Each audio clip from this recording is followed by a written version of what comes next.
Attention. Welcome to the Different Spectrums podcast. We dive into the wild world of mental health discussions. Get ready for profound talks, a sprinkle of humor and sarcasm, and a touch of colorful language. Just a quick heads up, our show reflects our individual opinions, which may not align with the standpoint of the podcast, our featured guests, or any related corporate entities. Our mission? To illuminate through laughter and satire because everyone needs a good chuckle. Chill out and don't stress over the small stuff. Legal troubles? No, thank you. Cancel culture? Please spare us. We'd rather keep this space lawsuit free. So buckle up, have a good time, and join us as we navigate the vibrant realm of mental health on the Different Spectrums podcast.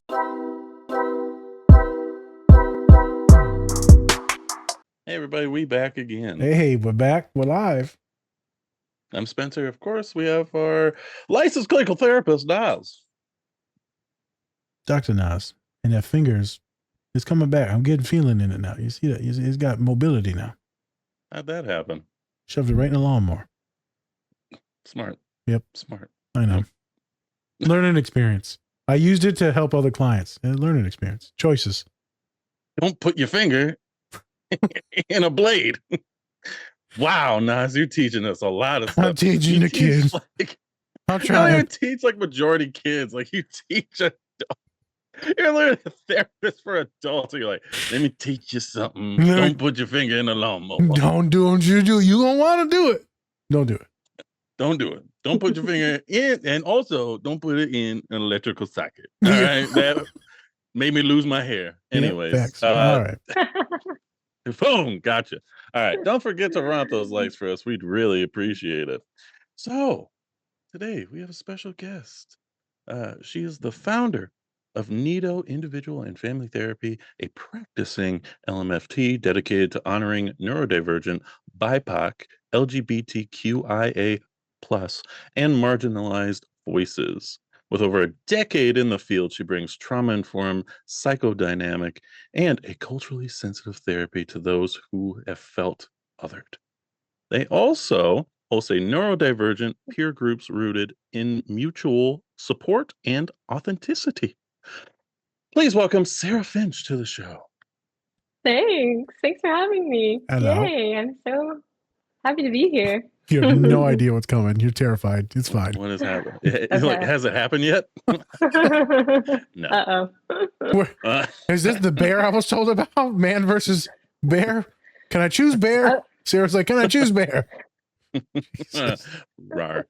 Anywho, thank you for coming on to the show today, Sarah. We really appreciate it. Yes. So your intro was making me emotional. I was like, wow, like I do that. Homie, you got to do a lot of shit. This is fucking, you're legit. Thank you. Blessings. Thank you. Blessings on you. Blessings on blessings. Blessings on your family. That's not how it goes, but all right, anyway. It was from New Girl. He said blessings on your cat. No, I'm mixing up Mulan with fucking. Yeah, what are you talking about? I'm special ed, man. And I can say that because I was for my entire career. It was the opposite of blessings. It was. He said dishonor. Yeah, there you go. Oh, yeah. Keep going. Well, you know you're Disney. You're going to get a lot of hateful DMs. I know. How dare you? Why? Someone's going to want to have to do a Mulan episode now. I feel like we did. We did one long time ago, back when we were so ghetto. We need another one now. We need a good one. Update it. We need to update. Yeah. Anywho, we are actually talking about the show today, Grey's Anatomy. Yes. Which is hilarious because myself and Nas never see the show. I know. Gasp. Crazy. Never heard of her. Oh my gosh. Well, and in some cases, we call it Greg's Anatomy. I'm not gonna lie, I thought it was Greg's. It just makes sense. I don't know who's Greg. Who's Greg? It's like the mind, isn't it? The gray matter? Is that what it's about? The gray matter. Gray Anatomy? No, it's the main character's last name is Grey. Get the fuck out of here. That is just that's so bullshit. That's just selfish show title. Anywho, Grays. Mm. I'm great. Anywho. All right. So This is today, Greg. I've watched the show enough times for you guys. You guys haven't seen it. Oh, you're good. But we're I've going to be asking you a lot of A questions. lot of questions. Don't you Okay. worry. To be fair, So, I'm the therapist that didn't read any of the books, so I figured it out. aren't there like 20 like love triangles also There's in a the lot. show? Yeah. I feel like, Yeah. yeah. Good stuff.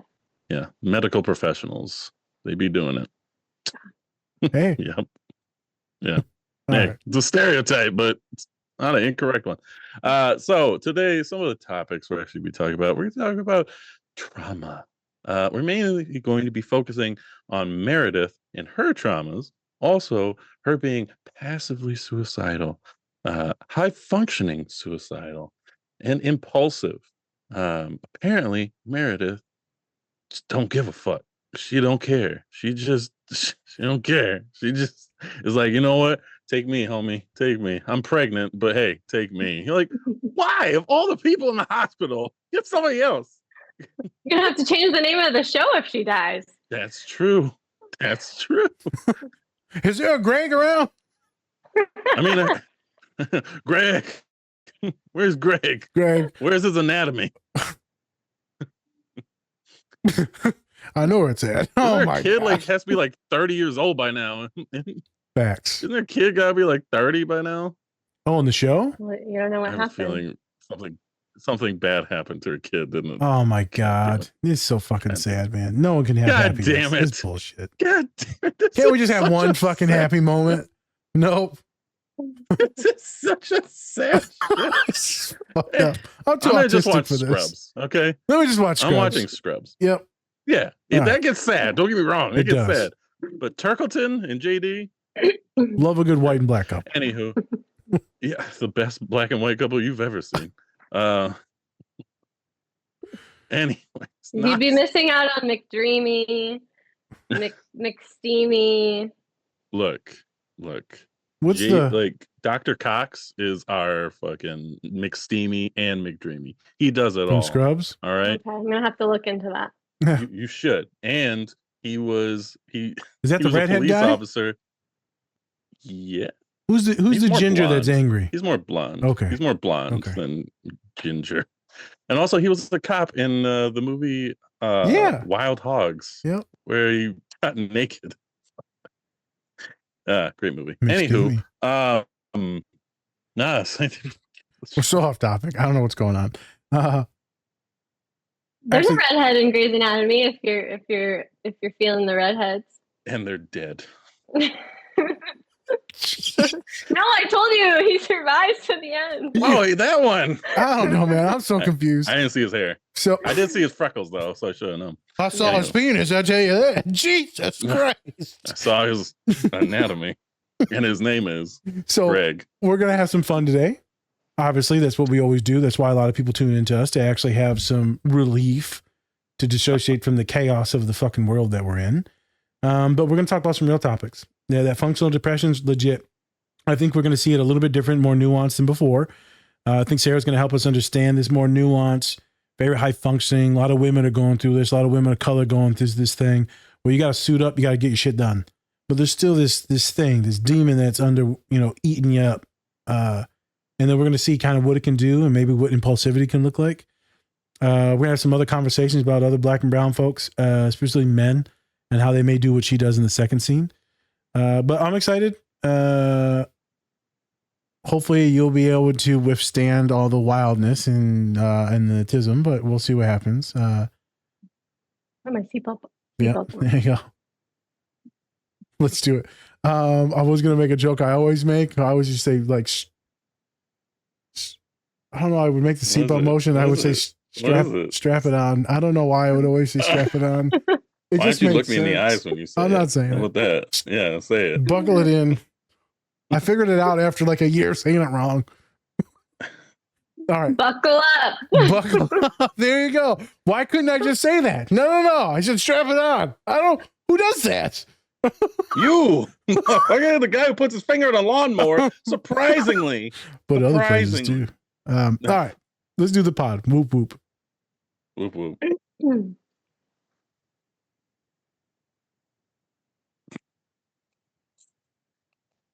Say whoop whoop. Whoop, whoop. Whoop, say whoop whoop. Me? Yes. Whoop whoop. I told you Is that the bear? Is that the bear thing? That was the bear. That was the bear. No, I told you that was the one awkward moment that you just have to mirror us. Yeah, I knew she wouldn't get it. I missed it. I'm It's sorry. fine. It's Started fine. sweating a little bit. Like, why I are they know. staring at me? I was like, is he pressing pause now? Uh-oh. Is it done? Sorry. All right. I'm ready now. Whoop whoop. There you go. She's excited. Yeah, Don't you mask with us and code switch. not the I first had a lot one. of caffeine today. Oh, you I'm did? ready. Yeah. I had a good day. Hey everyone, thanks for watching our show today. We just wanted to take some time to give a special shout out to our collaborator, Cat and Raven Design. They are a small queer-owned business that specializes in LGBTQ plus pride soaps. They have great designs, some that even look good to eat, but don't. You can get 10% off your entire order if you use the code DSP or go to our link tree. Help support this great small business and help give back to a great community.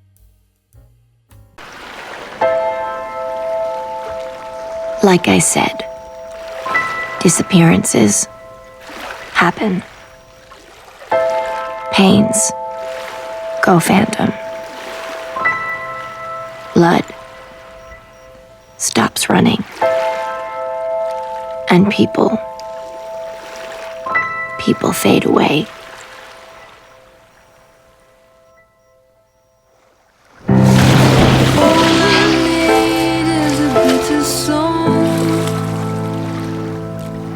To make me better, much better.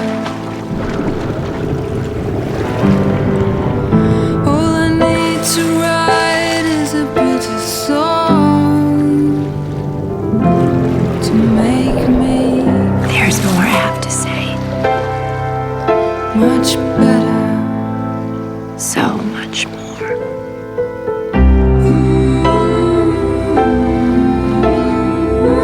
But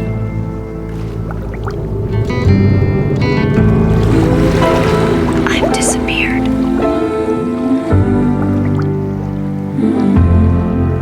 I feel better. I feel.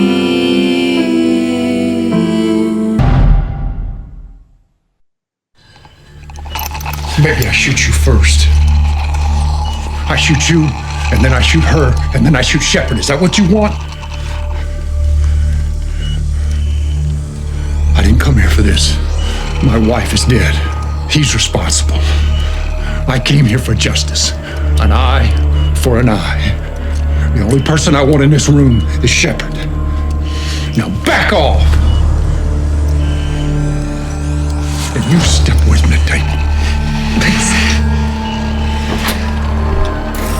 Shoot me! Meredith. You want justice, right? Your wife died. I know what happened. Derek told me the story. Lexi Grey is the one who pulled the plug on your wife. She's my sister. Dr. Weber, he was your wife's doctor. I'm the closest thing he has to a daughter. And the man on the table, I'm his wife. If you want to hurt them the way that you hurt, shoot me.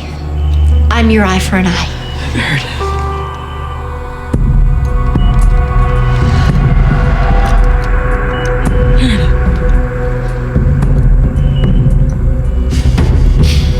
You tell Derek that I love him and that I'm sorry.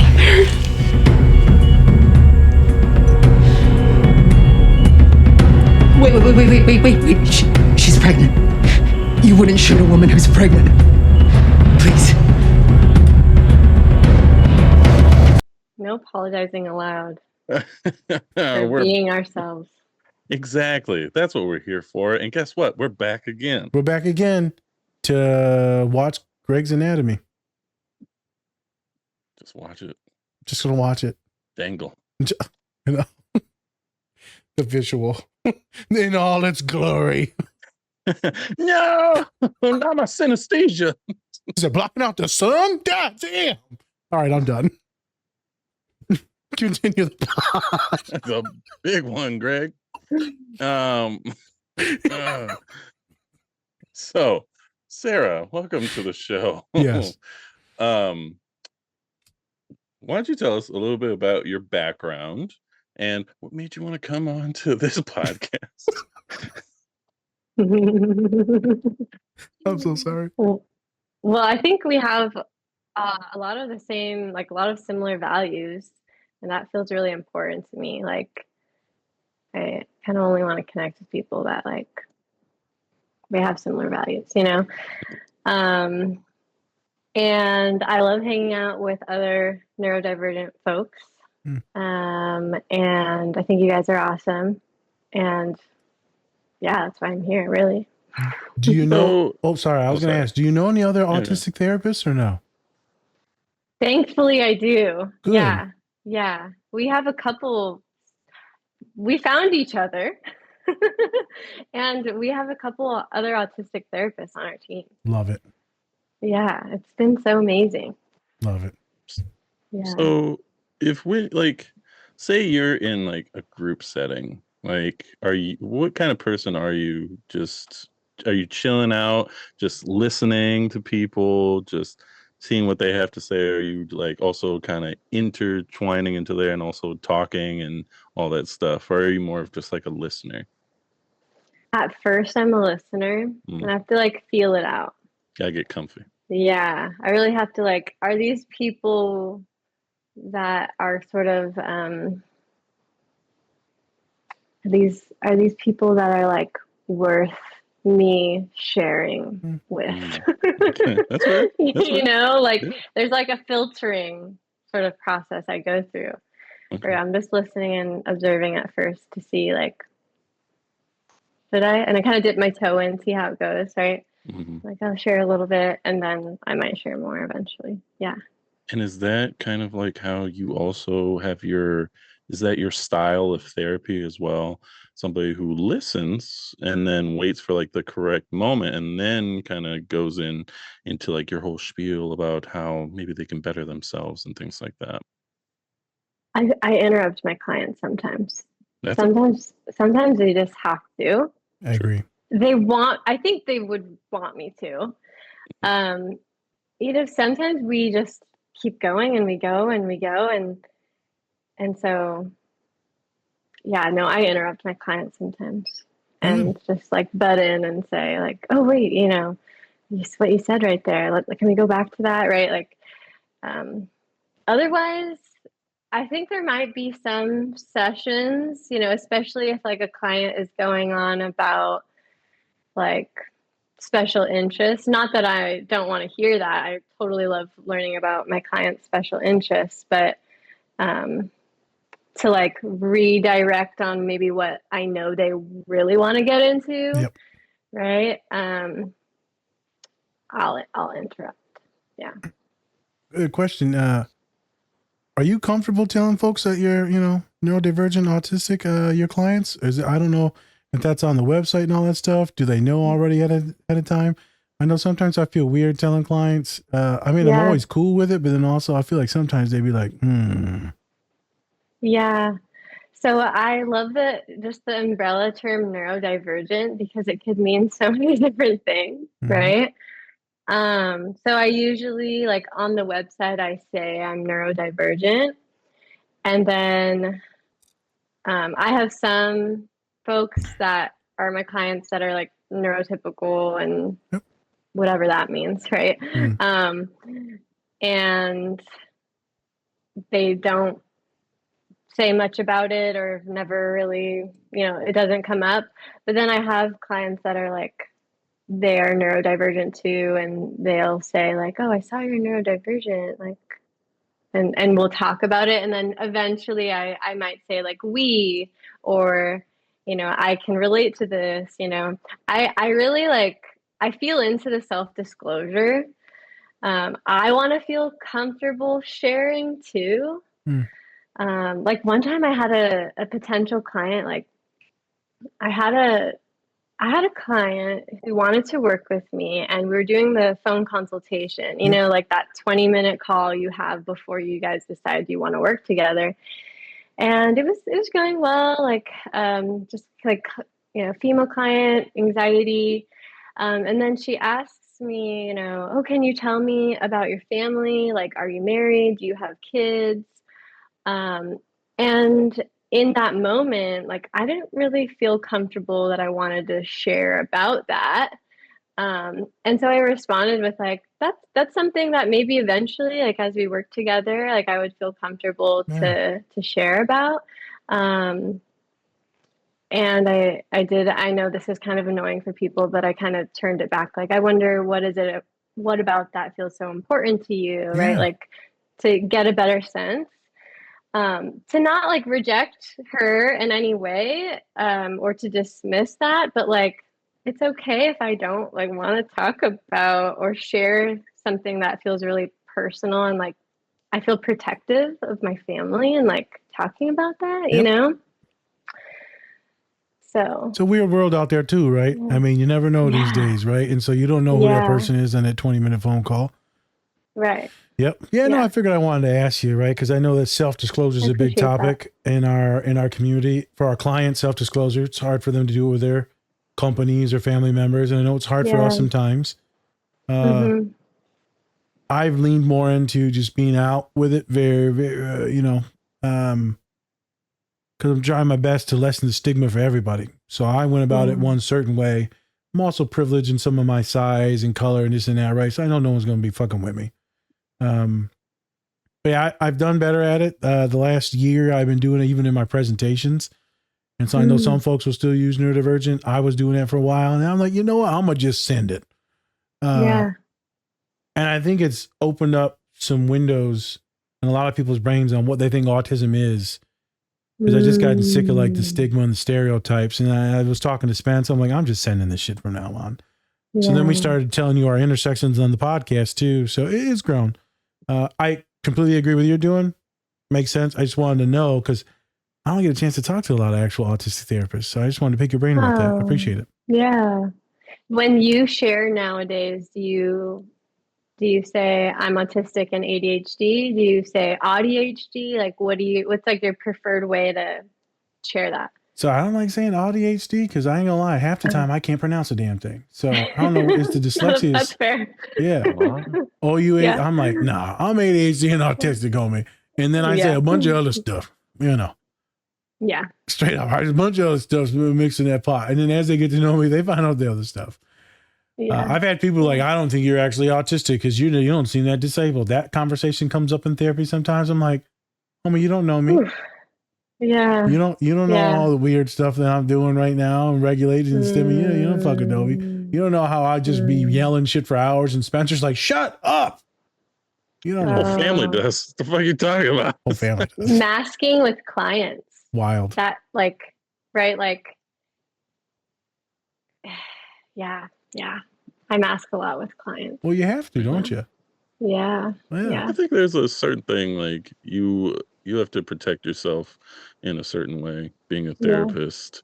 And it does come with masking, and we've talked about this, but like masking doesn't always mean like a bad thing. It could be a Right. protective thing. It can also be something of where you feel like you can be a little bit of something just so that you can get ahead a little bit. And I don't think there's anything wrong with getting ahead a little bit if that means, but the problem is when you do too much, like everything else in life, if you do too much of it, then that's when it becomes a problem. Yeah, it's soul sucking. Yeah. Yep. Yeah. So it's always different. Yep. What other questions you got for a boss? So you started your own practice called Nido, right? Nido IFT. That focuses mainly around people who are neurodivergent, as well as LGBTQIA plus community. What made you want to start your own practice, as well as what made you want to lean more onto the neurodivergent side? Yeah. So Nido means nest in Spanish, it's just fun fact. But Yeah. I wanted to create a practice that was sort of like the opposite of all of my like experiences. Like everything I wish I had, right? Um, I feel like there are a lot of therapy spaces for white folks. Um, and not to like put any other practice down or anything, but it's like the cliche, like wave and the ocean. And like, then you like go on their website and it's like all these white therapists, you know, it's just like, there's just Intense. so many white spaces and white therapists. Um, and I wanted to create a practice that was specifically created for the Us. different people. Yeah. Like for the people that feel they don't belong in those spaces and the people that are often like forgotten and you know pushed aside and you know stepped on. You know, I wanted it to be like this is your space and like specifically for you, you know, like it has your name on it type of thing. Like I wanted it to feel that way. Um, and like, yeah, we do see like Yeah. we see some white therapists and some Yep. like neurotypical Yep. sorry, not therapists, but we do see some Clients. white clients and neurotypical clients too. But it's like the space wasn't created for you, just so you know. Yeah, you're You're welcome. welcome here, but Yeah, it's not. you're welcome here. Just don't stay too long. You didn't say that. I said that. That's a joke. Yeah, I'm not getting you in trouble. Yeah. Question: how long you been open? So I opened Nido in 2023. Okay. So we're kind of newish. Yeah. Yeah. It's terrifying opening on you and doing this thing, or were you It's you were fine. it's been a lot of work. Just like all Yes. the hats that you have to wear, you know. Um, so there are many nights where I'm like awake at 3 a.m. thinking about all these things of like ideas and things that I want to do and oh shoot, I need to like fix that or you know. So a lot of that, but it's worth it. It feels worth it to me. It's so fun to be around people that are more my people. It's fun to work with clients that are like more my people. Yeah, it feels so worth it. Yeah. You ever cry about it because you're so happy? Actually, yeah. I do all the Yeah, time. I'm asking. Yeah. my partner was like, "Can you believe that like keto is a thing and that like this like it happened like You did this. actually." Yeah, she said that. And I was like, "Oh my gosh, it's crazy. It's crazy." One of my clients actually, we had been working together for like a year and a half and for some reason he hadn't seen our website. And then he came to our session. This was last week. He was like, "Sarah, I somehow like saw something and then I clicked on your website and I read through your website," and he started tearing up and I felt so moved. And he was like, "I was just reading everything and I saw all the therapists and their faces and I felt like I was so represented and I just think it's so beautiful. Like I love Nido." And I was like, "Thank you so much. Oh my gosh. Like, yes, this is what I did this for." Yeah. It's you can't replicate that anywhere else. Right, to see work with your own people. Sometimes I'm just being specific for me, the same skin color. That looks like your family, right? Your heritage, your ancestors. And then they're neuro spicy as shit too. And it's just like a lovely concoction of like stuff. Yeah. I don't know how to explain it, but it's fucking fantastic. Lights my soul on fire. Don't get it twisted. I love my other YT folks, my other white folks. I love them too, but there's something more special about your populations and giving back to your people. It just is. Just is. I love that you had that experience. I love that you did the practice. That's cool. How many people did you start it with? Just me at first. Oh, Yeah. just you. Okay. Just me. And then little by little. Now we have six therapists. Oh, you Yeah. big time now. Okay, you big time. Okay. Money We bag. still feel small. Money Like it's bag. like the little nest, like our Nido nest. And that's big as Yeah. hell. Okay, I see you. I see you, girl. Go ahead, Spence. Yeah. So how do you balance just neutrality as a therapist with calling in justice and honoring authenticity, um, kind of as suggested by being like apolitical? Oh, I'm not.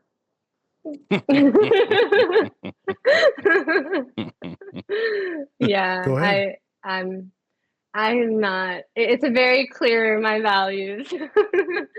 I feel Mhm. on like Instagram and stuff like that. Yeah, I'm not, and I feel like, if we look at the code of ethics, there are ways in which it says we as therapists should be, standing up for injustice. Correct. So I'm doing just that. Mhm. So I'm not neutral. Okay. Um, there's space for all different people, but it's really a space for like folks that are being harmed in the world right now, and like, yeah, I feel like it's clear where I stand. For the marginalized populations that you work with. Yeah. Yeah. Do Yeah. clients know your other identities too, or no? Or is that on the website? Or right? So The notes on your Instagram, but I don't know if that stuff is like they know your identities. Yeah. So I have a few like Latino clients, and when we start to work together, I share like I'm no sabo. Like Spanish is my first language, but eventually I lost it. And so there's of course like that disconnect, and I'm like white passing. So there's a lot of privileges there that I name, and a lot of ways in which I feel like I can still really connect to folks who are like Latino in any way, Latinx folks, and so that's been really fun. So that identity is talked about, and when like I'm having a consultation call, like if my client will say like, oh, I'm this, and I'll be like, oh, I'm Colombian, like if that means anything to you, right? And then as far as sharing that I'm queer, that isn't really something that I share like online. Yeah. But when I have queer clients, I will share that on the call or in my work with them. It just that one feels like a bit more protective for me. I feel a bit more protective of it. Because you can tell by your media that you're queer affirming, right? The business, right? That's the whole thing. Yeah. So I feel like most clients would be like, you might be, right. you're probably a real big ally. you're more than an ally, Jesus. Yeah. I just wondered. That's a good question though. Yeah.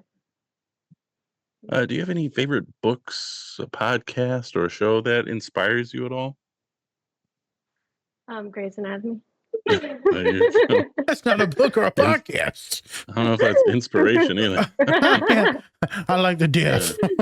Yes, bring it on. I kind of want to ask Sarah, like, are you okay when you're watching this? I just want to make sure, like, this passive suicidality, like, girl, you good? You got a lot of pressure on you now. I'm like, I'm good. You good? Okay, just making sure. Yeah. Books, podcasts. I love, what have I been reading? Oh, I love Devin Price. They're so awesome. I think I read their book Unmasking Autism like 4 times. Have you guys read? Yeah. Yeah, okay. Let me look at my shelf. What else? I'm trying to think. You got any nerdy stuff you like? Are you nerdy or no? I'm not nerdy. Not No, nerdy? I don't know. I don't know how I didn't get that. Yeah, my clients, like, I have some like dragon clients talking about like fairies and dragons, and I'm like, that's so cool for you. And they're like, but you don't know about it? And I'm like, I'm sorry, I don't. You're giving Starbucks and Uggs vibes right now. No, not that basic. Okay. You give a Valley Girl vibes. Yeah. Hide your cup. Hide your Starbucks Hide your cup. Stanley Cup. Shit. Get that out of here. Well, I'm like more I'm like nerdy in the way where like I like to like just kind of stay home and not really talk to anyone. Nice. And like I won't talk to people out in public unless they talk to me first. You still probably don't Like- talk. Yeah, I'm like, what? I love my dogs. I'm obsessed with my 2 dogs.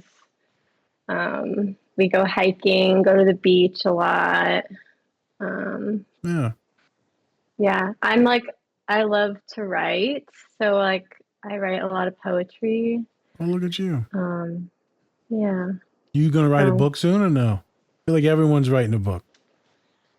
I don't think so. I'm gonna keep my poems to myself. You're keeping your poems to everything's to yourself. You're very to yourself. I'm starting to notice something. Let's talk about this trauma that you're holding. I'm joking. Lord. Yeah. No, yeah. Well, I imagine you guys can resonate with this of like, you know, being pretty misunderstood, Facts. right? Like you give a little and then they like make something about who you are. It's like, well, Fuck. my goodness. You know? Were you diagnosed? I'm sorry, Spencer was probably going to ask this. When were you diagnosed being on the spectrum? Or was it self-diagnosed? Self-diagnosed, Mhm. but I do autism and ADHD evaluations now. So I'm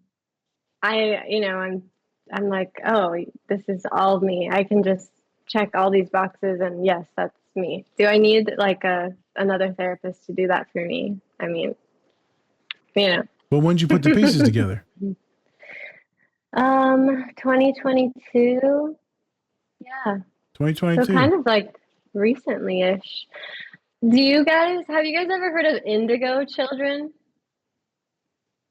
No.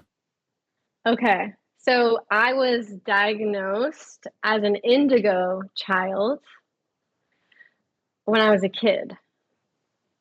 My mom was like, there's something different What about is this indigo girl. child? You can't just say stuff and not describe what it is, Sarah. What is an indigo child? Okay, you have your phone. Indigo child. Don't tell me to pull up my phone. Yep. Look it up. Google. A new age belief that certain children possess unique, sometimes supernatural traits and abilities. Okay. Yeah. These children often described as highly sensitive, intuitive, creative, believed to be the next step in human evolution, destined to bring about positive change in the world. While not the scientifically recognized phenomenon, the idea has gained popularity through books, films, and online communities. Yeah, my dad was just like, you're fucking slow. So My mom had me tested for ADHD. okay. And like they were like, no, she's not super fidgety, you know. I wasn't presenting like most 90s boys were, you know. Calm down. I like to And move. so yeah, apparently I was an indigo child, which really like through time and therapy. That's not a thing. 15. Yeah. Yeah, it's not a thing. Homie's autistic. Yeah, exactly. The indigo people. What is indigo the color? What color is that? It's blue. Is it blue? Yeah. There you go. Yeah. What else you got for Spence? What drew you to becoming a therapist? My own trauma. Let's Yeah. unpack. No, It's always the same answer for all of us. Yeah. trauma. Just drama. Yep. So do you do you relate to Meredith at all? In some ways I do, actually. Yeah. The way it sounds, it kind of sounds like it. Yeah. 'Cause, Yeah. you know, Mhm. she was dealing with trauma, you know, and then you Yeah. bring in trauma. Everything relates. She's a badass, Yeah. right? She's super smart, doing all this shit, saving lives, right? I just don't want you to go near any pool bodies of water for the next month, okay? As your therapist, Okay. no bodies of water. Okay. I'll stay away. Jesus. I'll try. I'll resist. I'll resist, sure. Do my Joke's best. on you. I can't swim. Oh, wild. Yeah, what else you got, brother? So I mean, is somebody, you know, we ask this all the time. If you're not comfortable, let me know. But did you have a therapist, or do have a therapist? Yes. Hmm? Yeah. Yeah. I've had a therapist. I've been in therapy since like I was in, like over 15 years. Oh, damn. Okay. Yeah, on and off. And then I currently have a therapist Nice. and I've been working with them for 5 years. So like, you know, little chunks in between Yep. that. But yeah, I think it's so important. Yeah, I love my therapist. How's it in the culture, right? The Colombian culture, just right. Is that a thing that people do? That's not a thing that people do. Was like family and ma tripping out about that? Like, ain't no wrong with you. I didn't fuck you up. What's the vibe? I don't know why I went full Mr. T on my that. mom should be in therapy for sure. Yeah. Well, shots fired. Love her. She knows this. Happy Mother's Day. Pow, I'll never forgive you. pow. I remember when I was in grad school. This was such a sweet, naive thing for me to say. And I said to her, as I say this, I'm probably going to sound like I was a lot younger than I was. But I said, Mom, you know, when I'm out of grad school and when, you know, eventually when I'm making enough money, I'm going to pay for you to go to therapy. And I thought that was such a sweet thing. I want to do this for you. Right. But she doesn't really. The fuck you say to me? Did she crash out on you? What happened? Did you get the fucking chocolate thrown at you? I know. Seriously. I think wait, I don't even remember maybe I did get the chancla because I don't remember what she said. Yeah. Oh, you Very redacted blurry that time. shit. Yep, she redacted it. Yeah. You're like, whoops. Yeah. I must have dissociated. Probably. Like, never asking you that again. Okay. Yeah. So on that topic, explain what it is like in the Latino culture, right? For our folks, maybe that are Latino, maybe they're not Latinx.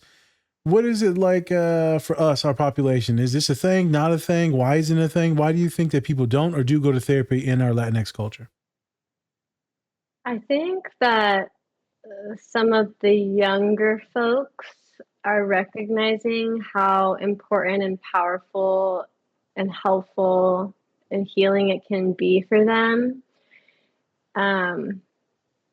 They can sort of set aside that, and I think some of this has to do with the way that they've maybe set aside some of their own cultural things, like some of their own, like there are beautiful things about our culture, and then there are some things that maybe we decide we don't want to carry on and continue, right?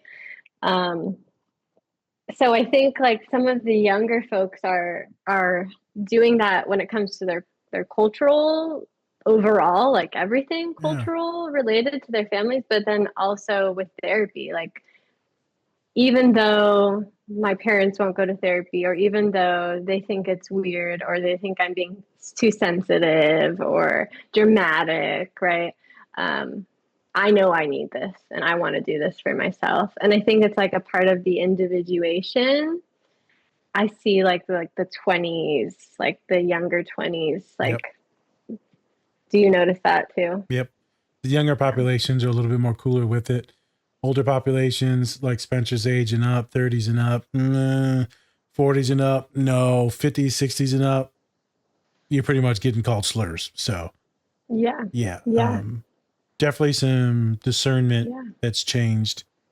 When you said being called sensitive, a lot of my young women, neurodivergent girlies, are getting called sensitive, and in not a good way. Is that something that you were called by other people or just family? No, I was definitely called sensitive and very infantilized, like infantilized for being sensitive. Like it was seen as like only a young thing. Oh. Sort of like you're older, like you're too old for that sort of a response, right? Like you shouldn't be crying like, oh, like this is a trauma for me. 7th grade, going into 8th grade, they changed where my locker was. I was so upset. I was so thrown off. And after the like registration, you know, I got back to the car and I just broke down. I was crying and I was like, you know, my locker, it's in a different place and I don't know that hallway and all my friends' lockers are still in the other locker, you know, the other area. And I was having a meltdown. I was really struggling with it. Yeah. And my mom was just like, get over, like, you're in 7th, you're going to be in 8th grade. You're 7th grade. Like, get over it. Like, you're going to be fine. You know, like, you don't have to be so sensitive about it and dismissive and, you know, just like a very dismissive and infantilized response, like to make me feel like because I was upset, I was doing something that like only young people are allowed to do. Can you guys relate to any of that? Spence maybe, or maybe Spence maybe not not, like but me, yes. some of the me, women you work with. Yeah, people know for me like I'm a sensitive dude. My dad's very sensitive as well too. My mother did not like that about me. But it's a lot of my young women who continuously, weekly, daily, getting shit on for being sensitive or crying or dramatic, not liking the way that they talk, their parents talk to them, blah, blah, blah, or do this, or not liking what their parents do in the household, how they cook, whatever, and then they'll tweak out. And it's not big breakdowns, but the parents kind of attack them like they're fucking worthless. These are awesome humans. These are humans who becoming doctors, lawyers, PhD, scientists. But just because they have these little breakdowns or they're just sensitive with their emotions just in general because they're very kind, loving individuals, they treat them like dirt. Yeah. And then they come to my office and they expect me to help them just with emotional regulation. I need you to give me the skills now. So I'm like, no, motherfucker. No one listens to you. And you want you to tell me you don't want me to listen to you? So I'm going to let you ramble. No, I'm not going to say shit. And like Spence said earlier, I'm just going to let you talk. And then afterwards, we'll get to some skills. Because I'm trying to affirm all the shit that was stripped from them when they were younger, right? So it's seeing sensitivity as like a superpower versus like something that's wrong with you. Yeah, something's derogatory, wrong with you, or that you're not going to be successful, right? They all think since you're sensitive or caring, emotional, that you're not going to be successful, and that's bullshit. Yeah. That's probably what's going to make you successful. Yeah. Especially my folks that are going into medical practices. But I'm glad that you touched on that because this will help multiple of my clients, what you were talking about. Because I could be a sensitive big boy that's different than seeing someone who looks like you and talks like you, right? They'll be able to relate to you. And many of our followers appreciate that. Yeah. And speaking about just like your younger self, what would your younger self say to you now if they could see you? Oh, that's making me emotional. Dude, that's a tough one. I didn't think I was going to get emotional on the show. Get emotional. Views. No. That's a tough one, Spence. Yeah, just amazed. Yeah, and just like, what? Like, really? No way. You know, like, yeah. Fuck yeah. Did you always want to become a therapist, or was that something that, came along with time and stuff like that? Like, what'd you want to be when you were growing up? So since about eighth grade, or since about like high school, Hmm. yeah, maybe ninth grade, I wanted to be a therapist. Oh, damn. That's Yeah. super early. Yeah. So I wanted to be a veterinarian at first. Yeah. Yeah. Yeah. Yeah. Yeah. And then I stumbled across the show on Animal Planet called Animal Cops. And I was like, oh my gosh, I'm going to be an animal cop. And I'm going to save all these animals from these abusive owners. Oh, okay. And so I was like, okay, I'm going to be an animal cop instead of a vet. And then I learned more about law enforcement and police field. And I was like, those people need therapy. I cannot be one of those people. Those people aren't my people. Well, you need therapy too. So those people are your people, just white as hell and racist. Sorry, Yeah. they're not Yeah. all racist. Not all cops are blah, blah, blah, No, they're not blah, all. blah, I blah. don't Not know. all of them I are don't know bad where to toe the apples, line okay? there. Not all of them are bad apples. But Shut up. the sort of because I did like a cadet program actually Oh to wow, like you were doing it, yeah, because like like bro. You the you want to be a feds? cop, You the feds, bro. go. I don't. You the FBI, motherfucker. I don't trust you no more. You snitching ass motherfucker, boy. Talking about you for the people. I was like, I want to be an animal cop, so let me see what it's like to like be in that realm, because my mom was really serious about like a career because she was a single mom. Yep. And she worked on her feet every single day. She was she had a hair salon. She did hair. Nice. And so she was like, I want you to have a career. Like I want you to be okay. Like she didn't want me to have to do a trade. Not that there's anything wrong with trades. I think we all need You're to good. really respect the trades way more than we do. Yeah, they get paid. But and she just really like was like, I want something different for you. Can we try to like push you into that? And so she was like, okay, do this cadet program. And so I was like, I these are like they like yell in your face and No, like it was intense and not for me. that's not And for I was your like, sensitive ass. therapy. Not at all. Not at all. No. Yeah. So, Smash, what the hell did you want to be in ninth grade? Ninth grade, us A basketball player? basketball. Yeah, that was my dream. I think I was out of the Ninja Turtle Power Ranger phase by then, hopefully. So I don't know about that. I think you're still in that phase. You're like, paint me green. facts. Put a shell Put a on shell me. on my back. Yeah, I already got the hump. Give me my scythes. I'm good here. My dad a rat. That's- No, I don't know, man. Ninth grade, man, football was cool. I'm gonna be real with you. Like, this is sad. The goal was just to like make sure me and my dad could survive. So ninth grade, I wasn't thinking about the future. It's just like, hope Pops doesn't go to prison. That's probably it. So goals weren't set too high back then. The goals were weird. heartwarming. It really is. Yeah. Fucking trauma. Wow. Why he became a therapist. Yeah, I fell into this shit, homie. Everyone knows I fell into it. Next thing you know, you're good at it. And now you're doing a company. And I'm glad Spence asked you the question, like, what would your younger self? I don't think many therapists get asked that. So I'm glad that he pushed your client. Yeah, you asked your clients that. So I'm glad you got pushed on that. Because maybe we'll make you like happier or like more joyful or more mindful about what the hell it is and who you've become. And then you'll be able like happier and better. You can help more clients. Maybe that's why we're doing this podcast today. Who fucking knows? I don't know. It is what it is. Spence, here comes with them questions. I'm down now, boy. You bring it to you sometime. If you could describe yourself in 3 words, what would they be? Tenacious, Okay. like like when I want something, I don't know, it just comes over me. I don't know if it's like autistic, I get perseverated or what, but like I find a way. We're gonna do So this. tenacious, um, compassionate, Uh, um,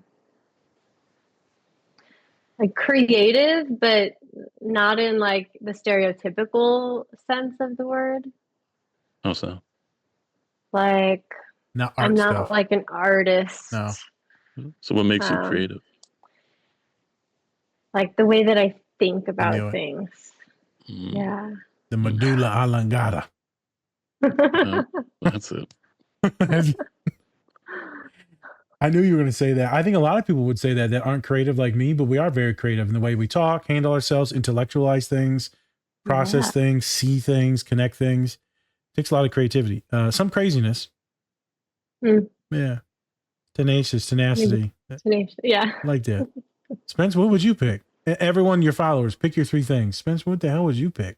And then we can get into the Three. scenes. Jesus. Funny. Uh,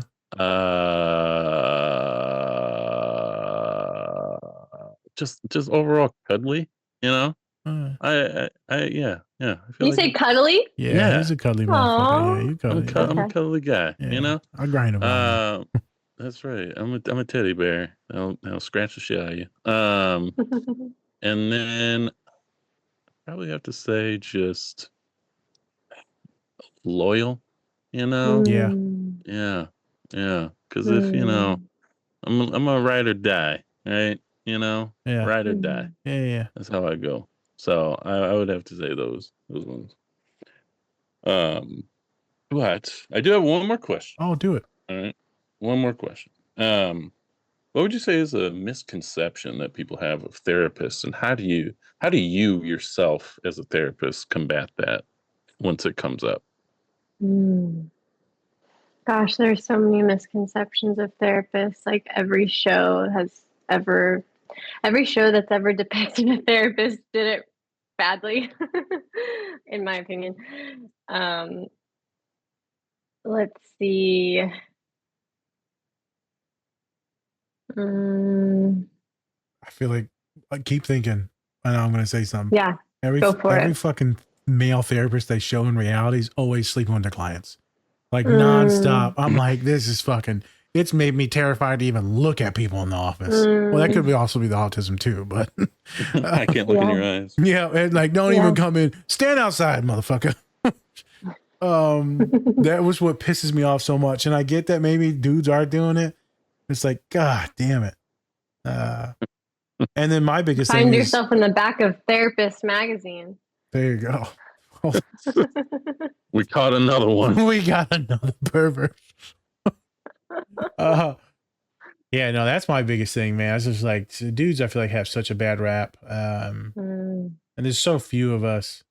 And then they think most of us think we're not connected, have no emotions at all either. And it's like that's not mm, true. There's the dude therapists got their shit together too. Everyone's got their yeah. flaws, but dude therapists get a lot of shit just because of their gender stuff. But yeah, what do you think? What's Yeah. the misconceptions that you think that are stick out that are poignant to you? I think right now what comes to mind, and I'm thinking of like therapists in like private practice settings. Okay. I feel like there's a huge misconception that people have that like therapists are in this job for the money. Facts. And I think that clients don't fully understand like what their fee goes towards, that it's not like we just take home that amount and pocket, like that's what we get hourly. Yep. It's confusing because it's like we're not working like seeing 40 clients a week like your stereotypical like 40-hour work week, and all the different ways in which we like have to manage the fee. So yeah, unfortunately I think therapists, there's a misunderstanding about like that therapists are in it for the money and they just like want to like have more sessions to like make more money and stuff. I'm like, No. Nope. I don't like you motherfuckers. My people only go so long, so far. Get the white lady in here. I'm done with you. Oh my God. I'm sorry. Got another one. No, it's true, man. A lot of people think, Spence, we're just trying to collect a check. And that's not really it. It's really not it. A lot of us are doing it because we're sick of the fucking abuse that's in all the other complexes that we have to go into. And we want to be on our own and help our clients see our own clients. I agree with that. People are like, you just want my money. That's all you want to see me. It's like, no, motherfucker, you just try to kill yourself. Like, you don't think we should find me tomorrow? Like, Nah, son. it's the thing. No, I'm good. You just want my I'm money. all right. Motherfucker, you got a zero copay. What are you talking about? Damn. All Zero right. copay. That sucks. Let's get into the scenes, kid. All right. So, Sarah, do you want to tell what is this show like mainly about? What is it? What is it about for us? Okay. Grey's Anatomy aficionados. I love Grey's Anatomy. I'm like, is Grey's Anatomy a special interest? Yeah. I need to like wonder about that. I think maybe it is. I think it might be. Grey's Anatomy is about this group of doctors, surgeons. Grey, Dr. Meredith Grey, she's sort of the main character. And her mom was a really famous general surgeon and like won like multiple awards and everything. So she's sort of like in the, what is it, like footsteps of the mom. What's that saying? Yeah, in the footsteps. Yeah. Is that how you say it? Footsteps, shadow. Yeah. Shadow. There we go. Yeah, in the shadow of her mom. And so it talks about her upbringing and trauma that's like led her to adulthood and to this profession and career. And then it's like these group of surgeons and their friendships and their relationships and how they sort of get through life. It's so good. I mean, 20 seasons of it must be good. Facts. They've canceled little shows that I'm just like, I want to see more of this. After like 2 seasons, they're like, Now we're done. I will probably cry when it ends. on the final season of Grey's Anatomy, we finally get to see it. I wonder what will happen. Will they all just die, or maybe they all just get Will they old, all or they die? have kids? I don't know. What do you think this is? Lost? Like it was all just a dream. I know. It was such a shit ending for Lost. Let's not even get into that. yeah. That was a They were trauma. they were dead the whole time. Yeah, such a Spoiler trauma. alert. Yeah. I put in all those years into that fucking show. Watching commercials, Yeah. I remind you, because it was back in the commercials. Hey, I didn't mind it because it was actually like, it actually got a little tear, It was actually sad when they were all meeting each other Yeah. and all saying goodbye to one another, just Yeah. like happy to see one another again. Then you had all the characters from like the first season come on, and you're like, oh my I know. gosh. You took me on like 50,000 different like circles of this and that, right? All like, we're all dead. Well, okay. I think JJ That show, I think, like brought people together. Like everyone knows Lost. Yeah. True. Lost True. in the Prison Break. A lot of people, the Lost and Prison Break were at the same time. Oh yeah. Yeah. Break was a Okay. big I one. didn't Pretty get good. into And that one but- actor from it was autistic. I know we're getting derailed now. But the main actor from it, the skinny guy, was autistic. Oh my God. Getting a guy. So this Grey's Anatomy. Yep. Yep. Did you Gray, ju- like the color gray. I'm Like what I'm Sarah's following. wearing, gray. Sarah- Like I'm colorblind. What are you talking about? I'm colorblind. Motherfucker, Is that's that not green. white? Shut the fuck up. Did you just get hooked on this from a young age? Because it's been going for like 20 some years, motherfucker. You ain't that old now. Like, I've been a fan. I've been a fan for your mom let you watch this shit? This is Wait a minute, wild. how old are you? Yeah, 'Cause, how like, old are you? You ain't that old, homie. Unless you got I'm that in my Latino 30s. blood. I started in your 30s. Jesus. I started in high school. Yeah. Damn, you in your 30s. Holy Yeah. shit. You look like you're fucking just got out of high school. What the fuck? Oh my gosh, it was so annoying. Someone the other day was like, "You look 16." I was like, "That's not a compliment to me." No. No, it never. You know what? It never is. Even with my girlfriend, I'm like, yeah, you look younger. She's like, don't say that. I'm like, what? Yeah. What do you want me to say? You look old? Like, no, I don't win. You don't look win. your age. You look your age. What's your age? I feel about my age how like I think a lot of people feel about like talking about weight for some reason. Yeah. I'm like, I think it's the trauma with being infantilized. There we go. Could be because you want to be seen as like innocent or young or naive, Yeah. gullible, blah, blah, Yeah. blah. All the bad Yeah. stuff, right? No, you're brooding and old. You're an old woman. You're welcome. Just call you Gertrude. I can't wait to gray. I'm just like so ready to rock the Oh, gray. You yeah, can Gertie. probably pull it off, and I fucking hate you. You're probably gonna pull it Yeah, off. it's true. You would pull off gray. I hate You'd be you. like, Some people you can tell they're gonna pull it off. Oh my gosh, I would emulate Meredith Grey. I'm done with you. That's it. That's how you know I like Let's succeeded in relate it back life. to the Like show. I don't. I could. I hope you That's- drown. God damn it. How do you know about my dream? My swimming. This is my destiny. So yeah, you've been watching this since you were a kid. I think so. Yeah. Did this shit traumatize you when you were younger? Like, there's no way. I had DVDs. Damn. Why do you My want to be friends- so old? You want to be old girl. You I had 12. these. My Just- friends and I, we had the DVDs, and we would like put it in, and we'd rewatch it. Yeah. We used to rewind by pressing the button and then the tape would go back. Motherfucker, Like, you watch this on YouTube TV. Shut up. You ain't that old. You watch motherfucker. all the episodes on TikTok. What you talking about? Almost Watch spit it on out your- TikTok? You can watch Jesus. it on TikTok. Let me Yeah. stop bullying. Let's stop bullying her. Yeah, I'm sorry. Anywho, so the first scene, Yeah. we have we have Meredith, right? She somehow gets kicked into the water. Yeah.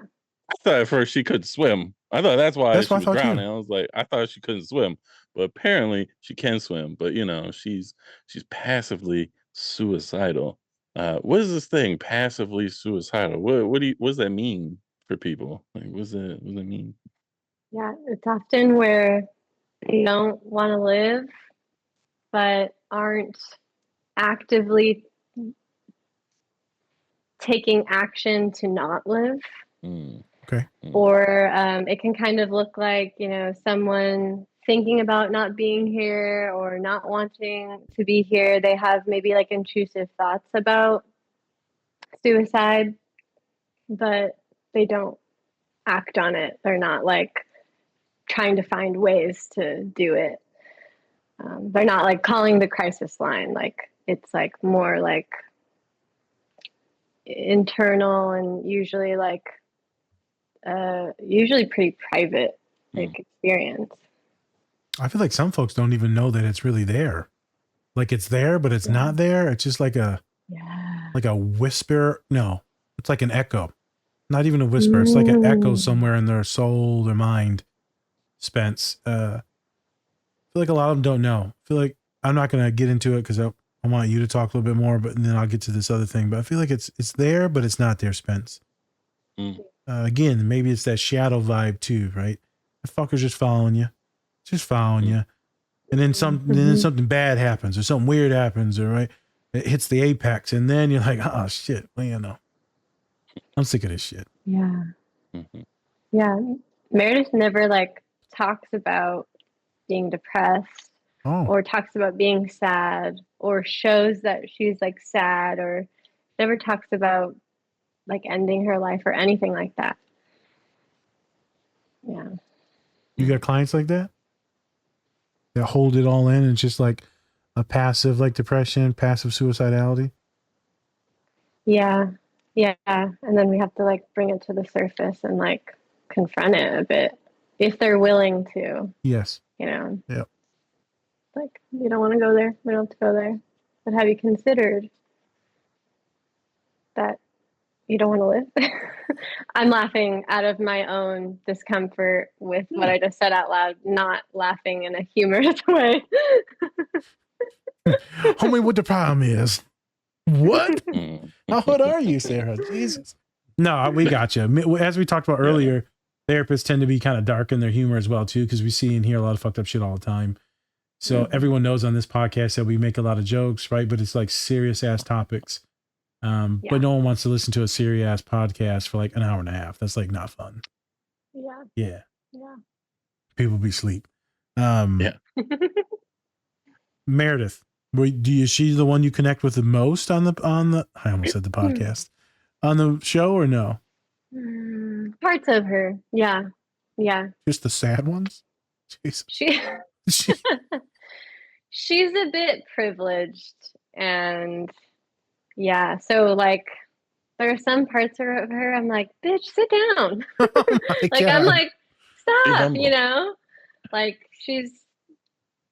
she gets away with a lot of things that other people wouldn't be able to get away with. Mm. And that part frustrates me. But I do connect with her, like kind of like dark and stormy. And she is really passionate about her work and passionate about helping people and passionate about like advancing the field. She has a really fine husband. He's Nick Dreamy. He's very cute. Lordy. He's dead. Oh my God. Don't remind me. Oh, Oh, he's actually dead. Oh shit. Yeah. It was like died. the saddest episode died. on the show. Hey, Everyone's this show of fucking course sucks, it man. was. It was either, oh my God, it was either car Wait. accident or cancer. Those are like the two deaths in Hollywood. They're car deaths and cancer. Those are like the only two that they There ever. is cancer on the show, actually. Of course too. there is. Yeah. Yep. Do you guys do like before you release, like do you write like, hey fans, if you're really into Grey's Anatomy, there might be a spoiler? No.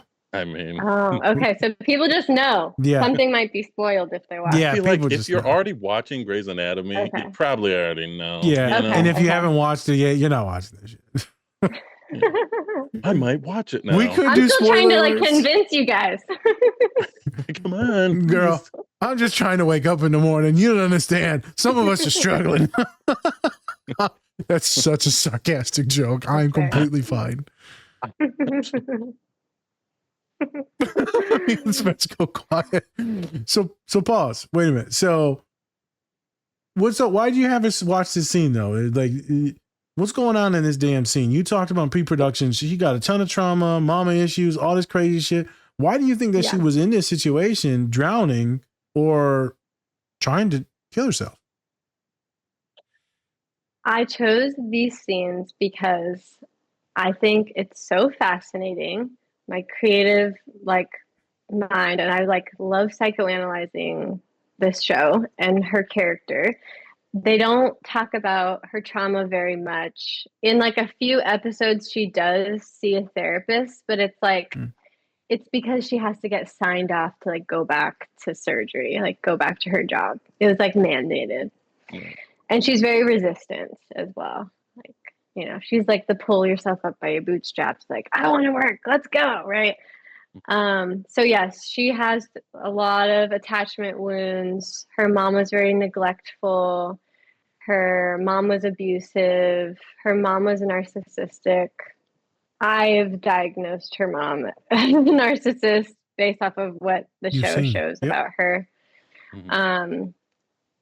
And so, yeah, she's really impacted by all of that. And at one point in her life, the mom attempts suicide, and she's young, and she's like maybe like 6 years old, and she sees this. So that's a big trauma for her too. So she has a lot of stuff that she has not like worked through. Yeah. And then she's now this doctor, and there's this like crazy accident that happens, and they're like out in the field. Usually they're like back at the hospital, and emergency brings people to the hospital. But like this was a very rare, like intense situation. There's like this crash, ferry boat crash. So they like go, and she's trying to help a patient, and the patient sort of gets a bit hysterical and in shock and pushes her into the water. She was saying a lot of stuff. I don't remember if you remember, Spence. She was like whispering and And she was kind of like fighting, and then she's just like, I'm kind of done, or I have no more words to say, and something of the sort, right? And then you just see her go still. I don't know if it's just because she's just done with all the shit and done with all the fighting in life and circumstances, saving people, drama, love, loss, grief, medical school, all the debt I'm sure she's fucking went under. Like, it's all traumatic. All that, her life was traumatic. Schooling is traumatic. Mm-hmm. And her, and I did quotations when you said creative earlier, because, you know, you were like, creative is a different kind. She's super fucking creative too. To be a medical doctor and a surgeon, you got to be creative, right? It's maybe not in the version that other people think. Well, she's innovative. Like, she comes up with See? new surgery techniques and all these things. Yeah. So the more creative and innovative, the more intelligent you are, all this stuff creates a lot of pressure, creates a lot of people expectations. I have recently found that I'm getting tired of those things, but I'll be fine. I'll be okay. I just need a little bit of rest. It's a bitch. That pressure, that expectation of this, perform, right? It sucks. So I would assume that's what I thought she was doing that after you were done talking. She just gassed. She's a badass woman that's fucking tired. Yeah. I think it's some of that. And I think it's depression, like depression from That's been consistent. the way that, like all her trauma that she hasn't worked through that manifests into depression. She like doesn't confront it, you know, and she doesn't like want to be here anymore, you know. She just is like. So that's the thing with other folks too, huh? If you don't work on the trauma or those wounds or just stay there, it can cause this poison throughout life. Yeah. How do you work with clients that have that? I love working like psychodynamically. And I mean, I use a very like decolonized, psychodynamic and trauma informed. I know some psychodynamic, psychoanalytic therapists can like get really intense, and I don't feel like that's very trauma informed. I like really take the time. But with that type of modality, we're really looking at how past situations, past relationships have impacted you today. So while of course it's important to help like manage what's happening now, it can sometimes just feel like a band-aid over like a really deep wound. Speaking of like wounds and like doctor stuff, right? But like I just see it as so important to like try to understand what's happening and what's causing it, instead of just like, here's some tools and go out on your way.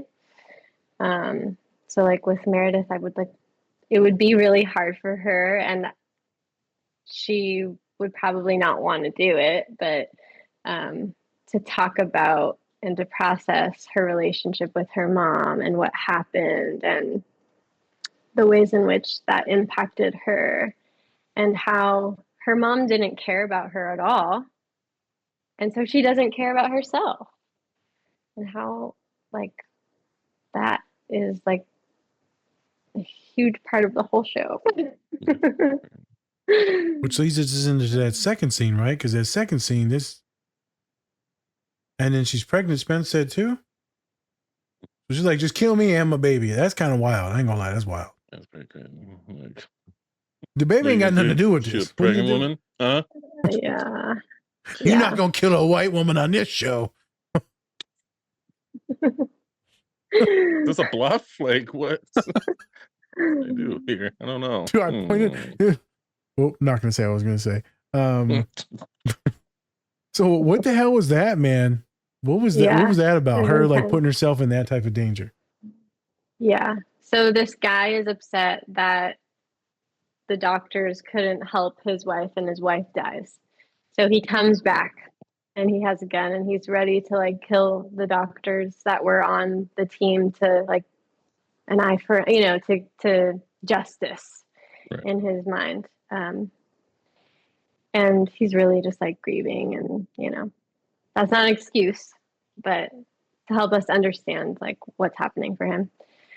And so in this scene, her best friend, Christina Yang, she's operating on her husband. Her husband gets shot earlier in the scene, or earlier in the episode, or maybe it's the episode before that. And so her best friend, Christina Yang, is like, I have to save my best friend's husband. And he's like he's like the best neurosurgeon in the country, like, you know. And so she's like, I have to save him. I have to save him. And so the guy, the shooter, comes and realizes that she's trying to save the guy he wanted to kill. And then Meredith realizes and wants Christina to keep saving her husband and wants to keep all those people safe. And so, yeah, she's like, kill me. And it shows like that passive suicidality, well, in action a bit more, of like a recklessness. Like she's saying, like, I don't really care about my life. Like, if you have to take a life, choose me. Like, it's not that my life isn't that important. It doesn't really matter. Like, I'd be good not here, you know? So How, after, let's say she lives and you're her therapist now, what the fuck are you saying to her? oh my God. What the hell is wrong with you? Girl, shit What your were you ass thinking? down. I'm a baby, fucking idiot. Jesus Christ. Why white women like this? I'm trying to save everybody. Fuck. Save yourself. What would you say to her? Real talk. You know her way better than probably majority of us or in our listeners. So what you gonna say to old Grey? Old Greg. Yeah. I think it's hard because, and this is kind of controversial, but like a lot of people that don't want to be here, like they have some good reasons as to why they don't want to be here. I agree. And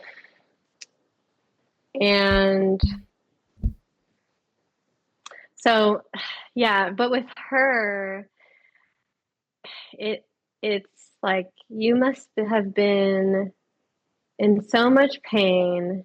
You must have really like hated yourself this much and felt like you were so worth nothing. I would say it in a better way, like over time, but you know, that would be it, that you would just be fine with your life ending in that moment. And it's not, in my mind, that's not really her fault.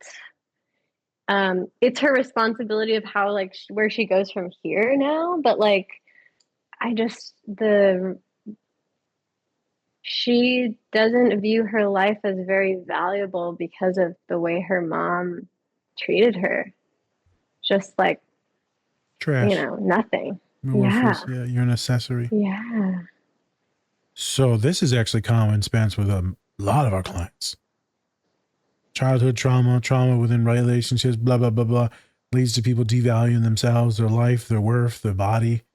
And so they'll do certain things and break their morals, their boundaries, their limits on their body, whatever it is, their money, to stay in that relationship.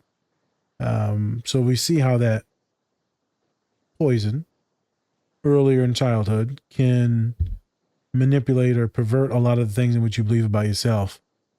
So someone like her, I could see that. She doesn't care, and thus she will give her body away because it doesn't mean anything. I also thought maybe she was just trying to protect them, and she was just trying to do like the right thing. I don't fucking know. You think she was trying to do any martyrdom there, or you're like, nope, she's trying to die? I think because she views herself as so low, like so not important, then like she's like, I'm the better of the better option out of that. Yeah, I see what you're saying though, and I think there's some of that. Yeah, but because of like all these other moments in the show, where she does these reckless things, I'm like, no one's talking about it. Passive suicidality. So they're writing Yeah. about it. They just ain't talking about it. Right? Because it's in the show. Yeah. It's in the show. It's Yeah. nuanced. So certain people like you or people Right. that have been through it, right? Other humans are like, oh yeah, I know what that is. Yeah. Yeah, I sat in the bathtub a few Yeah. times, and you said she tried to drown herself in the bathtub. Yeah. All jokes aside, in Yeah. pre-production, Spencer's like, I can't fit in the tub. Yeah, it seems like the worst way to do it. You know, like it takes forever. Like You just drinking the water. just blah, blah, blah, blah. Oh, my own bathwater. Gross. Gross. It's Make me want to gross. spit it up. Just never mind. I'm Can't do it. just gonna push that Can't do it. toaster. See, right in. that speaks to though how much you don't want to die. See, Right? Like, if you really want to die, you drink your own bathwater. You drink your own bathwater to die. There's something else going on there. yeah, that's some All right? dirty ass bath.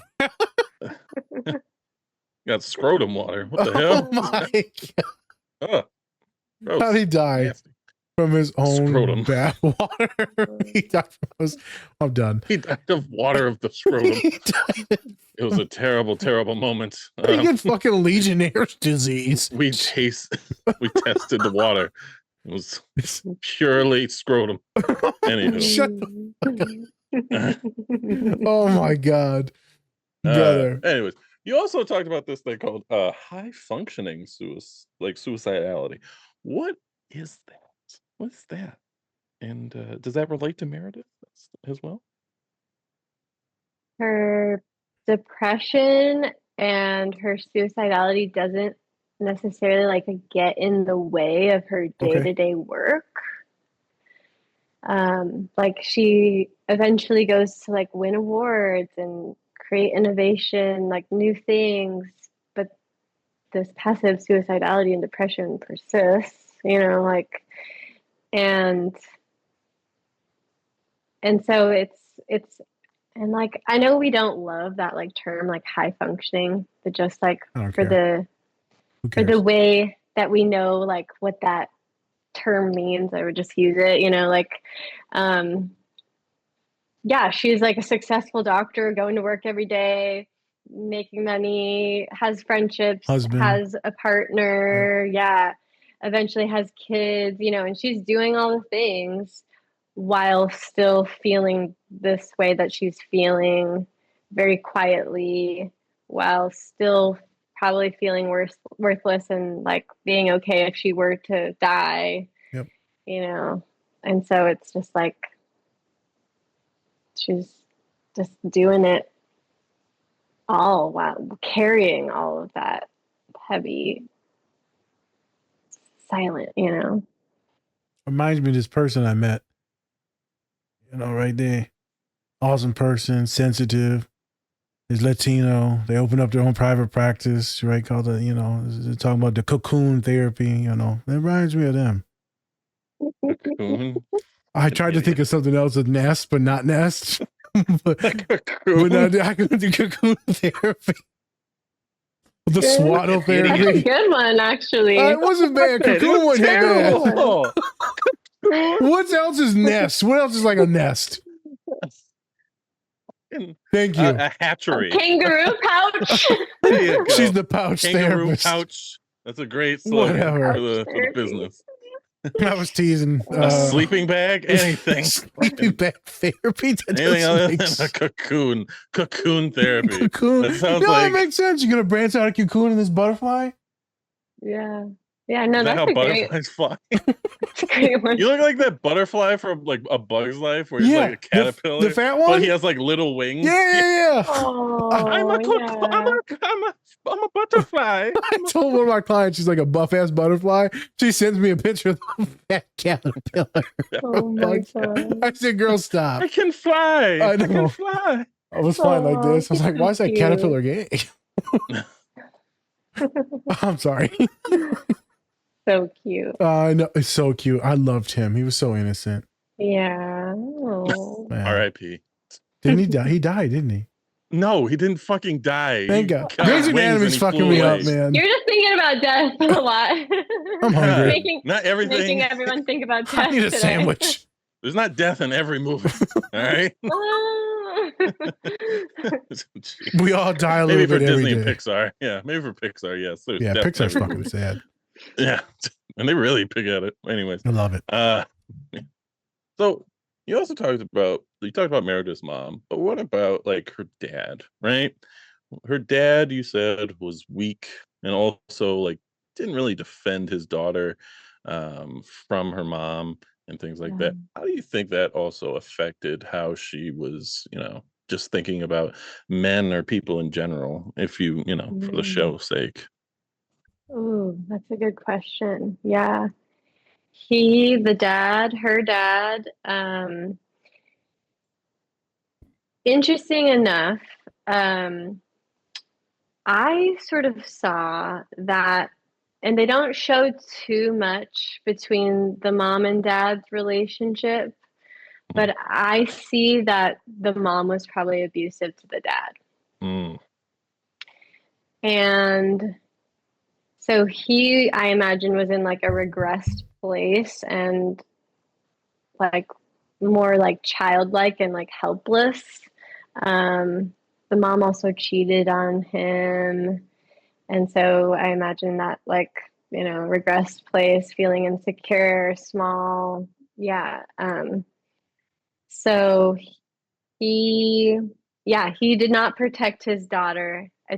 I think he was just in his own transference too much to be able to like be a dad and protect his daughter. He also then became an alcoholic. Yeah. To cope with probably The stuff. what happened. Yep. Yeah. And do you think that Yeah. also affected what men she was with too at all? Because like you see this and then you're like, I don't want that because that's exactly what I was going through. This is the trauma I've been going through. So I don't want somebody who's like weak. I want somebody who's overly macho or, Super just strong the other surgeon. way. Yeah. Yeah. Yeah. It's interesting because who she ends up with, he's not, yes, he's like the head of neuro, like the head of the department, and he's like an amazing neurosurgeon, but he's not macho, which is like in real life, it wouldn't have panned out that way. She probably would have like dated some rougher Dirtbags. had some rougher, relationships before. Okay. And then she would have gone to therapy and then dated McDreamy and married him. God, somewhere in there, I would have been friend zoned. Somewhere in there, I was in the friend zone. Just to be Damn, clear. there goes Nas. Yeah. Oh, there he goes. I love that fat ball, man. Why don't you get You're with him? such a good friend, Nas. You're such Wow. a good friend. Well, where's that body of water at? I'm sorry. In the tub. In the tub. The scroll of water. Continue with the good intellectual conversation you were having. Jesus Christ.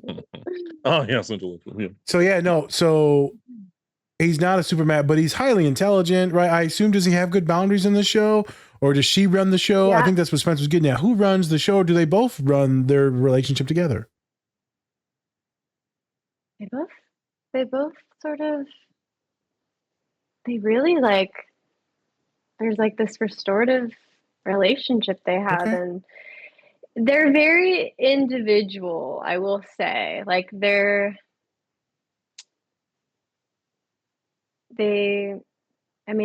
think maybe it's just like doctor culture. Like they don't get to spend a whole lot of time together because of that. There is a part where, he is very successful and she feels like he's kind of in the spotlight and she wants a chance to like have these opportunities that he gets to have, It's like Mary Jane and Spider-Man 3. She was like, oh, wow, you're Spider-Man? Oh, you get to fucking swing around and shit. And she got jealous and broke up. There were some fights about that, but they really like, they're kind of like a power couple. Okay. Not anymore. Jesus Yeah. Christ. Mm. Rest in peace. Rest in peace. Fictional character. Rest in R.I.P. peace. Sarah's going through it, brother. Don't invalidate her feelings, you son of a Don't bitch. validate the show. Yeah. Show up for people. Protect you. Hey, they had at least 5 seasons of being with each other. Okay. Did he die in season 5? No, like I just Probably made up a number. season 19. But how many seasons were they together, though? You know, together. They had some on and off in the beginning. I'm gonna say 5. He was married to another woman, So he was a hoe. another doctor. Of course, he has a type. Why can't they date like teachers or something? It's always either that or the nurse. Every show they're banging the nurse. It's like, is there no one else available? Like, isn't there like a cook somewhere? I don't know. Where do you want them to They janitor? barely leave the hospital, so there's like nowhere else. Got it. So that's all year round. I get it. I'm just You're saying like, the janitor's there. Right. Okay. The janitor's there. Show the janitors love people. That's true. Electrician, something. Yeah. A plumber. You see Yeah. that crack in that ass. That plumber's got it. He's a thick one. They make a good living. They do. Trades. We respect the trades here. You heard Sarah. We respect the trades. Yes, Respect absolutely. the trades. Yep. One doctor marries their patient. Oh, that's That's kind of wild. I guess it's not as bad as like a therapist marrying their patient. I guess. Yeah, it's not as bad. It's still not great, you know. It's still not Just be great, but, like, hey, it's not as creepy I sewed as a up your therapist. wound. Want to get together sometime? How bad was their patient? Was it like, Were they dying? They were dying. Mm. They got married originally so that he could have her insurance, but then they fell in love. that's not bad. Heartwarming. Yeah. Yeah. One doctor marries a anesthesiologist. And I those guess that's people are still the a devil, doctor. you know. But They did that just Not a for the surgeon. drugs. Like, yeah, turn that handle, make me high. Where's as the fuck. medical assistants at? They're sweet people too. Like, I don't understand. So many doctors running around. So privileged. This it's motherfucker. crazy because like the assistants in the show, they've been in the show for like so many years. These 23 seasons, you know, like they're the same people. You recognize them. Yeah. And they've had like 2 lines like in the whole Are they baddies? show. It's Are they cool. baddies though? It doesn't matter Oh, the they're gender. amazing. They're amazing. Well, yeah, I know but I mean, you know what baddie means? You know, they're good looking. You know, they smoke You show. know. They have like their masks on and everything. Oh. You can't How really can you tell. tell? You can just Yeah. tell. You can tell by their eyes. It's like in our Yeah. culture with a. I'm not even gonna say it. You just, I was gonna say with Arabs. Just eyebrows looking good, girl. I Thick as hell. I see the bottom of your ankles and I know you fine. That's right. And I there, love man, a I person can with some say nice it. eyebrows. Yeah, I can say it. I can say So it. you're like, hey, how you doing? What's up, bro? Like, oh, Yeah, man, that's. oh. Oh, I love that we got to have some jokes about some of this shit, but this is wild. I know a lot of my clients love this show because of all the drama, all the tea, right? All the trauma in it. A lot of my clients do like to see that trauma because it helps them get away from the trauma of real life because they get lost in the show. Obviously, it's got a massive fucking following. It's been on for 30 years. And it wins so many awards like all the time too. Yeah. But yeah, Probably no, get it's to like 30 and they're like, we're done. They talk about like important stuff on there. Like, I'm sure. yeah, they really have shown up. I'm glad you brought it to us. I'm glad you did. Yeah. Never gonna watch it. You All got- right, anywho. You got any other I was songs? about to say, you're gonna watch it now? Never gonna watch it. I'm too busy watching Kitchen Nightmares. Gordon Ramsay. That's right. I'm too busy watching fucking Brooklyn Nine-Nine for the 70 billionth time. So Yeah, you're hooked to that show. It's Yeah. crazy. Anywho, Sarah, we're at the end of the show. Would you like to give out some of your plugs? Where can people find you? Where can people look at your website, your Instagram, all that stuff? what states do you operate in? Yeah. Are you taking clients That in your also. practice? So I'm full right now, but a few of the therapists I was talking about earlier have Yeah. some openings. Okay. And like actually are running some cool groups right now. So we're doing like a DBT skills group for neurodivergent Love it. folks. We do like a neurodivergent process group. We have like a book club virtually, just like spaces to like help build community. Yeah. So yeah, you can follow us on Instagram and TikTok, Nido IFT, so NIDOIFT, and then like nido.com as well. And then my own personal page is Sarah Finch Therapy. I know it's kind of basic, but that's my Instagram handle. I know my name's basic. Come on, be nicer to yourself, you bastard. Jesus. Where's As you the call her a bastard. Where's the love and yeah, I'm such a dick. It's so hard for me to be nice to people. It is. Why don't you love yourself, you fucking idiot? Yeah, I know. I wonder why. I told you I was What's treating. happening for you? It's fine. I tried with my niece. I'm like, you're such a pretty girl, and she's like, please never. It's like, you're so smart. I just can't say it with a straight face. So, you know, we all said that. Like, as soon as anybody hears that, they're like, yeah. Pervert. Yep. Idiot. I try. Yeah. I try. It creeped her out. I enjoyed it. That's good. All right. Anywho, Yes. thank you, Sarah, for coming Thank you. on. We really appreciate it. Yeah. So, with that, I'm Spencer. That's Nas. Different Special Pack. Everyone, Jesus. Much love, much appreciation, and remember, take care of yourselves. Or don't. It's completely up to you. Or Peace. find a body of water.